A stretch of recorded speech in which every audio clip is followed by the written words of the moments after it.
برنامه خبری و تحلیلی اخبار آزادی را من مومین احمدی از استودیوی رادیو آزادی پیشکش میکنم. امروز 27 فوریه است و در برنامه این گزارش ها را داریم. چراغ خانه های ساکنان دوشنبه را نیز خاموش میکنند. لیمیت یا محدودیت برق به شهرهای تاجیکستان نیز تأثیر کرده است. خیسیم رفتیم کوارتیر گفتیم گلکوی مایده قطی خنگ بخرن گفتیم بچه‌ها می کلین مینو خیسیم رفتیم. او ده هفته سوینگی خونه دزد. حکومت تاجیکستان از سازمان و کشورهای خارجی خواست که در کشور بیشتر سرمایه گذاری کنند. دادستان سوق جزئیات پرونده یک مقام دولتی را آشکار کرد که به سوء استفاده از مقام و ساختکاری متهم می شود. پرونده جنایتی ادامه داشته، جهت معین نمودن هم مسلکان اورونزاده چوراندشی شده استوده است. برخی از ساکنان شهر دوشنبه پایتخت تاجیکستان شکایت دارند که لیمیت یا محدودیت نیروی برق تا خانه های آنها نیز رسیده است. تاکنون تنها ساکنان دهات از محدودیت نیروی برق شکایت داشتند. حالا برخی ساکنان دوشنبه، کولاب و دیگر شهرهای تاجیکستان میگویند برق را در این سردی ها در خانه هایشان قطع می کنند. همکارم زرنگیز نوروزشاه به شکایت ساکنان گوش داد. تاجیکی مردم چی حال دارن؟ سوید نیست. ای سهره سوید نیست. تاجیکستان 100 سال عقب دیولی. یعنی اونجا سوید ندارن. ناحیه فیردوسی. شکایت ساکنی یکی از ناحیه‌های مرکزی دوشنبه از بی‌برقی. برق در خانه آنها در این روزهای سرد هر روز 4 ساعت خاموش می شده است. میگوید در این سردی مخصوصا کودکان اذیت میکشند. کودک ببینیم. یک بیچاره 10 کاوات هم پیچونیم. اخنکیش میشن. بیرون برف اینه. مثل این کوربر در این روزهای سرد و پربرف تاجیکستان ساکنان زیادی از گوشه و کنار پایتخت و همکشور از محدود بودن نیروی برق در خانه هایشان شکایت میکنند. معمولا لیمیت برق در منطقه ها جای داشت، ولی امسال به گفته ساکنان در برخی از محله و بلندآشیانه های دوشنبه هم برق را ساعت ها و بی آگاهی خاموش میکنند. 10 روز شد که خنک شده سویتای ما را میکشن. یا سحر تا ابد یا ابد تا بگه مجبور میشیم که دمی گاز اوقات کنیم چای کنیم. کودکان در هوای خنک در خانه‌های خنک کسل گریپ. قسمی از ساکنان خانه‌های بلندآشیانه در ناحیه‌های اطراف شهر میگویند مجبور شدند با بخاری بابایی خانه‌های خود را گرم کنند. مثل این خانه در آشیانه دوم ناحیه رودکی. محدود بودن برق و سردی سببیان شده که بعضی از ساکنان در خود را بسته به خانه‌های خیش و تبار یا اجاره بروند. این راه گریز از سردی برای یک ساکن ناحیه سینا مشکل دیگر را پیش آورد. سیتامون بیسو کشتن در رو سر کشتن خیسیم رفتیم کوارتیر گفتیم گلکوی مایده قطی خنگ بخرن گفتیم بچه‌ها می کلین مینو خیسیم رفتیم. او ده هفته سوینگی خونه دزد. خیسیم اومدیم بود. محدود شدن برق در این روزهای اخیر در پایتخت را مقامات شرح ندادند، اما ماه پیش وزیر انرژتیکا یک سبب رو افزایش طلبات به برق گفته بود. دویم مسئله این پیوسته وابستگی دارد به تغییر یابی اقلیم. برای مثال در تیر ماه گذشته و 2 ماه زمستان بارش شد قریب که 95% نسبت سال گذشته کم شدگی. و این البته ریزش آب در دریای بخش که اکثرت اقتدارهای استحصال نیروی برق در همانجا جاگیر هستند، البته تاثیر منفی خود را در این باره رساند. برخی به این گفته ها شک دارند و صادرات نیروی برق را به خارج دلیل اصلی سرد و تاریک ماندن خانه های خود می دانند. ماموران میلیسا در ولایت ختلان میگویند یک زنی تقریبا 70 ساله را با اتهام فالبینی و یا سحر و جادو بازداشت کردند.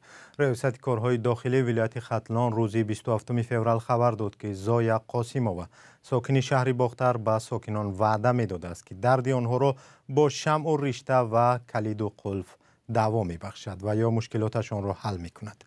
نظر زن به اتهام معلوم نیست. در یک ماه اخیر با گفته وزارت کارهای داخلی تقریباً 10 نفر با اتهام فالبینی و سحر و جادو بازداشت شدند.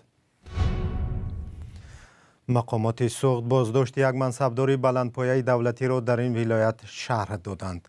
دادستان ولایت سوخت گفت که لایق اورونوف منصبدار آژانس خدمت دولتی با آن متهم می شود که به ساختکاری سندها خواسته است به یک شرکت در خوجند غیر قانونی برای ساختن خانه زمین بدهد. فرزان محمدی گزارش می دهد.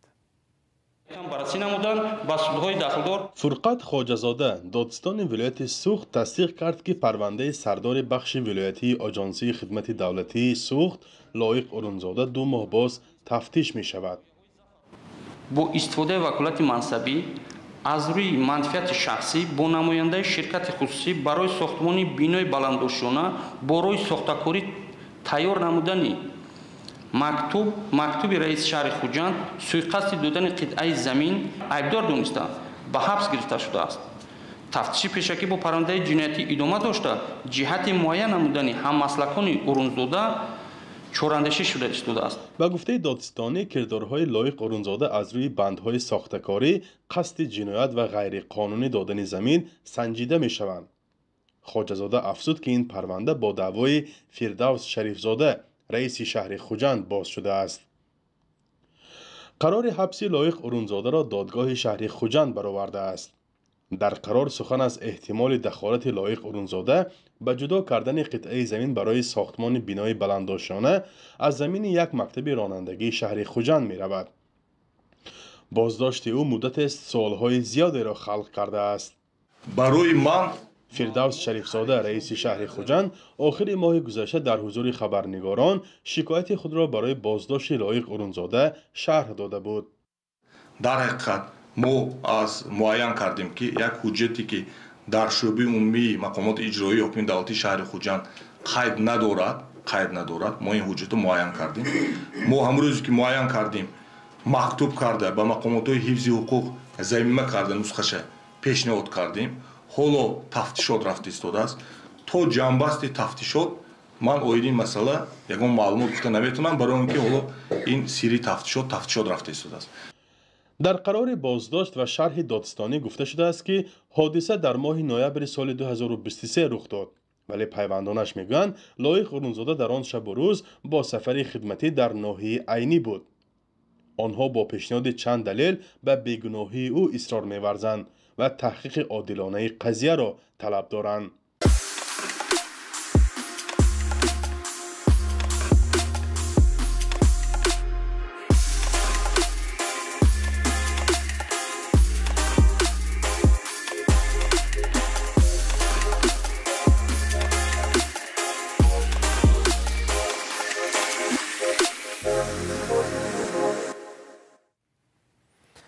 وزارت کارهای خارجی تاجیکستان برای جلب سرمایه به کشور سفیران کشورهای خارجی و نمایندگان سازمانهای مالیوی را به نشست دعوت کرده است.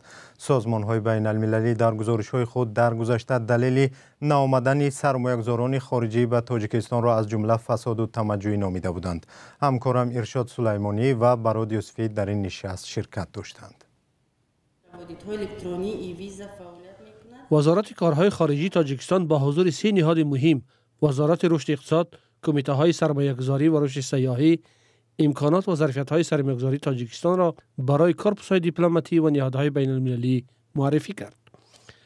اسمت الله نصرالدین معاون اول وزیر کارهای خارجی تاجیکستان هدف از این نشست را تلاش‌های تاجیکستان برای جلب بیشتر سرمایه‌های خارجی به اقتصاد کشور عنوان کرد.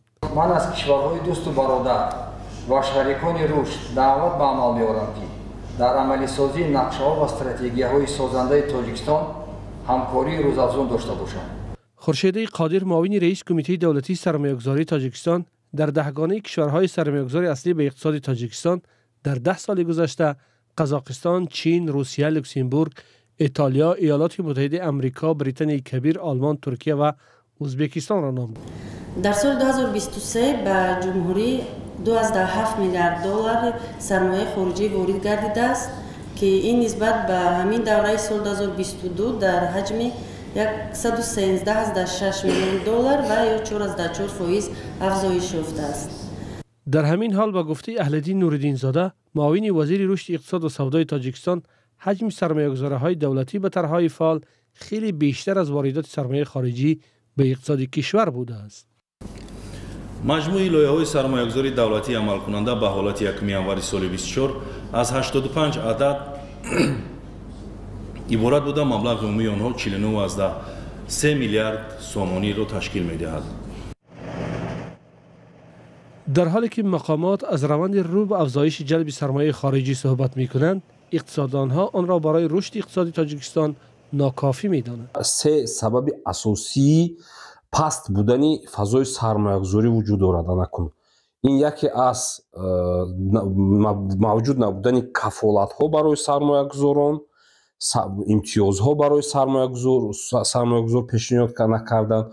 دوم موجود نبودن قوه برق، یعنی قوه برق دائمی، و سوم موجود بودن المنت‌های کارپسیونی فساد. تاجیکستان سالهای آخر برای جلب سرمایه تلاش‌های فراوانی می‌کند و در منبرهای گوناگون جهانی ظرفیت‌های سرمایه‌گذاری به اقتصاد را به نمایش می‌گذارد.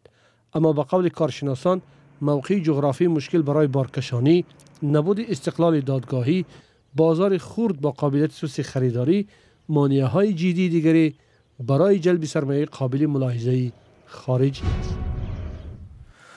با گذشت یک هفته از انجام نشست‌های خبری، مقامات تاجیکستان خبرنگاران از نتیجه آنها و برداشت خود میگویند. در بین خبرنگاران کلاب بخصوص این مسئله بسیار بررسی می شود که چرا بعضی از مقامات مهم منطقه از جمله ریاست کارهای داخلی با وجود امر رئیس جمهور نشست خبری برگزار نکردند.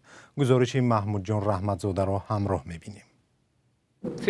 نشست‌های خبری طبق دستور پرزیدنت تاجیکستان از سال 2005 دایر می‌گردند. وزارت و اداره‌ها و رئیسان شهر و ناحیه‌ها موظف بر رعایت این دستور هستند. اما خبرنگاران در ولایت ختلان ادعا می‌کنند این امر به طور کامل اجرا نمی‌شود. با گفته خبرنگاران چند سال به این طرف برخی نهادهای ولایت از برگزاری نشست خبری خودداری می‌کنند. ریاست کار داخلی منطقه کلاب که یک 2-3 سال نشست چند سال پیش بود میگذران، بیدیاش علاوه بود گاه اونشو میگذران با بیدیاش 1 سال گذران 1-2 مرتبه. بعد این آهسته آهسته اونای بین رفت و ایش از بین رفت، این شما از بین رفت. ولایت ختلان به 2 منطقه باختر و کلاب تقسیم می شود. قرار است اداره‌های مسئول در این منطقه ها نشست‌های خبری برگزار کنند. 5 سال پیش اداره آژانسی مواد نشه‌آور اولین نهادی بود که این دستور را نادیده گرفت. پس از آن ریاست کارهای داخلی، خدمات آتش نشانی، آژانسی ضد فساد و 1 سال به این طرف دادستان حربی نیز برگزاری نشست خبری را متوقف کردند.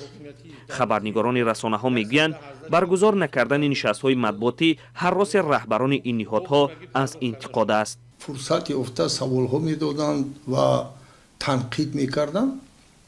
بعضی نهادهای حساس را مقامات قدرتی هستند. در اینجا نشست خبری 5 نهاد است و به این تنها 1 ساعت وقت اختصاص شده است. بحث برگزار نکردن نشست‌های خبری در نشست خبری رئیس ولایت مطرح شد. در حکومت ولایت ختلان گفتند که من بعد نهادهای مذکور نشست‌های خبری را برگزار خواهند کرد. اگر در این سمت اگر در یگان تشکیلات یگان کمبودی شده باشد، این حتما برطرف کرده می شود. زیرا اجرایش امر پرزیدنت جمهوری تاجیکستان برای هر یک ما شرط ضرور است. اما خبرنگاران منطقه باختر و کلاب از این وعده چندان خوشبین نیستند. آنها میگویند که چنین وعده ها را از زبان رئیس ولایت چندین بار شنیده اند. اما به جای برگزاری این نشست ها، اداره های کلیدی منطقه همچنان از میزبانی نشست های خبری خودداری میکنند. محمود جان رحمتزاده، آزادی، کلاب. سپاس که ما را تا پایان برنامه همراهی کردید. در سامانه رادیو آزادی و صفحه های رادیو آزادی در فیسبوک و تلگرام، یوتیوب و اینستاگرام، شبکه ایکس و ادنکلسنیکی خبرهای نوی ما را پیگیری کنید. با رادیوی آزادی بمانید. خدا نگهدار.